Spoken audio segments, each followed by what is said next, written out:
नाज़रीन अब बात करते हैं ज़रा रजब भट्ट साहब की। बड़ा नाम है, बड़े दुनिया में उसकी फॉलोअर्स हैं, लोग देखते हैं उनको। लेकिन मैंने एक शो में एक दफ़ा कहा था कि फॉलोअर्स को कोई अच्छी तरगीब दिया करें, ये नहीं कि ओए चल रहे ओ डॉक्टर, ये this is not the way to talk.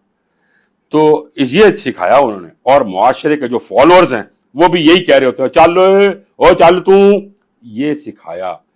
यानी अगर आप एक लीडर बनने की कोशिश करते हैं, आप एक चैनल को चला रहे हैं, तो आपको तमीज भी सिखानी होगी अपने फॉलोअर्स को।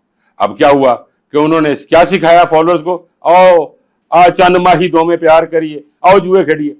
उन्होंने जुआ सिखा दिया और ब्रांड एम्बेसडर बन गए बाइनोमो के, और उन्होंने कहा जी कि मैं जनाब आओ तो जुआ सिखावा। ये क्या सिखाया?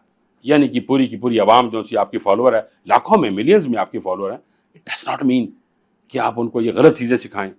और वही सिखाने का नुकसान क्या हुआ? तो ते परचा हो गया। हूं आओ भोगो, आओ ना, अगर आप अच्छे हैं तो आ जाए, भोगो इनू, क्यों नहीं भोगते? अगर आवाम खराब किया तो कम से कम तुम भी तो खराब हो ना। अगर लोग खराब हो सारा दिन टक टक टक टक टक खेडी जा रहा है, ये क्या तरीका कार है? मैं दुआ कहूं कि अल्लाह पाक आपको अपने हिफ्ज़ो मान में रखे, लेकिन लोगों को, अपने फॉलोअर्स को अच्छी बातें सिखाएं।